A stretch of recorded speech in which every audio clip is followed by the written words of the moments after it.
बिस्मिल्लाहिर्रहमानिर्रहीम। अस्सलाम वालेकुम। मालिक मकान की बेटी से इश्क का नतीजा। मिर्ज़ा आसिम बेग मेरी तवक्का से भी ज़्यादा अच्छे मालिक मकान साबित हुए थे। मैंने कमरा गुज़िश्ता माह उनसे इस वक्त किराया पर लिया था जब मेरी इस शहर में पोस्टिंग हुई थी। मैं एक सिविल इंजीनियर हूँ और इस शहर के तरक्याती अदारा में बतौर असिस्टेंट डायरेक्टर फ़राइज़ सर अंजाम दे रहा हूँ। मिर्ज़ा साहब ने मुझसे सिर्फ 1 माह का किराया एडवांस लिया और कमरे का किराया भी बहुत ही मुनासिब रखा। इसी पर बस नहीं, बल्कि इस किराए में बिजली, पानी वगैरह का बिल भी शामिल है। अभी मुझे इस कमरे में रहाइश इख्तियार किए 1 हफ़्ता ही हुआ था कि एक शाम मिर्ज़ा साहब ने मुझे ये खुशकुन पेशकश की कि मैं बाज़ार की बजाय उनके घर का खाना खाया करूं। मैं तो पहले ही बाज़ार के खानों से तंग आया था, इसलिए मैंने उनकी ये पेशकश बगैर किसी हल्लो हजत के कबूल कर ली। मैं दफ्तर से आता तो मुझे कमरा बिल्कुल साफ़ सुथरा मिलता, हर चीज़ करीने से रखी होती थी, गर्मा गर्म ताज़ा खाना मिलता जो कि नहायत लजीज होता। मैंने खाने और कमरे की सफाई और सुथराई की तारीफ़ की तो मिर्ज़ा साहब ने बताया कि ये सब उनकी बेटी नादिया करती है। मिर्ज़ा आसिम जब भी मिलते अपनी बेटी के सुगढ़ होने के खूब गुन गाते। मैं नादिया की शख्सियत से गायबाना तौर पर ही मुतासिर होने लगा। मुझे खाना या नाश्ता अक्सर वही देती थी, मगर पर्दे में रहकर। कमरे के अंदरूनी दरवाजे पर हल्की सी दस्तक देती। मैं दरवाज़ा खोलता तो वो दरवाजे की ओट से ही खाने की ट्रे मुझे पकड़ा देती। मेरी इससे कभी कोई बातचीत नहीं हुई। एक दिन मैं अपने दफ्तर में था कि मेरे मोबाइल पर अस्सलामु अलैकुम का पैगाम आया।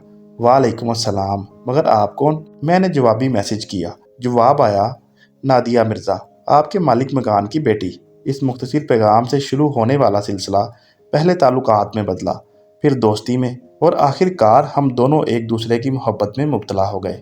दिन का ज़्यादातर हिस्सा और पूरी रात रोमानवी पैगामात करते और पढ़ते गुजरने लगी। ईद आई तो नादिया ने मुझे एक शर्ट गिफ्ट की। इसने ये शर्ट खामोशी से मेरे कमरे में बेड पर रखती थी। मैंने अगले दिन जवाबी गिफ्ट के तौर पर चूड़ियाँ और कुछ और ज्वेलरी रखती थी, जो इसने कबूल करके शुक्रिया का पैगाम भी भेज दिया था।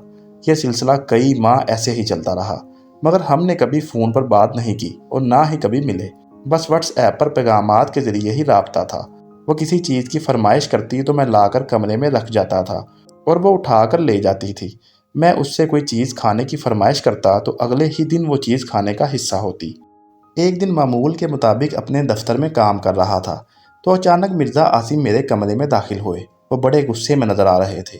किसी सलामो दुआ के बगैर ही वो मुझ पर बरस पड़े। उनका कहना था कि मैंने उनकी इज्जत खाक में मिला दी है।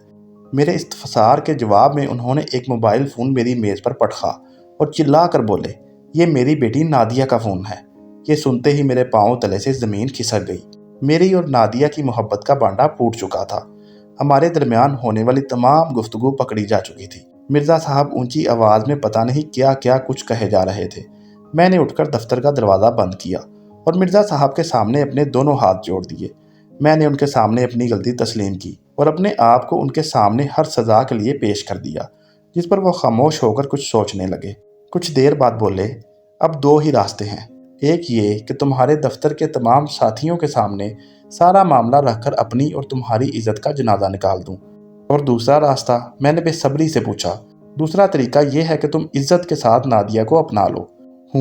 मैंने कहा, मुझे नादिया से इज्जत से शादी करना मंजूर है, मगर मुझे इसके लिए कुछ वक्त दें ताकि मैं अपने वालिदैन से बात कर सकूं।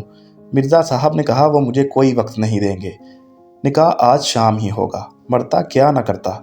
नमाज मगरिब के बाद दफ्तर के साथियों और अहले मोहल्ला की मौजूदगी में मेरा निकाह नादिया से पढ़ा दिया गया। निकाह नामे पर दस्तखत करते हुए मैंने देखा कि निकाह नामे पर दुल्हन के दस्तखत वाली जगह पर अंगूठा लगा हुआ था, मगर मैंने कोई ख़ास ध्यान न दिया और कबूल है की मंजिल से गुजर कर नादिया को ब्याह कर कमरे में ले आया और रस्मी दुआ सलाम के बाद उससे पूछा कि उसने निकाह नामे पर अंगूठा क्यों लगाया और दस्तखत क्यों नहीं किए। नादिया ने जवाब दिया कि उसके पैदा होते ही उसकी माँ गुजर गई थी, जिस वजह से वो पढ़ लिख नहीं सकी।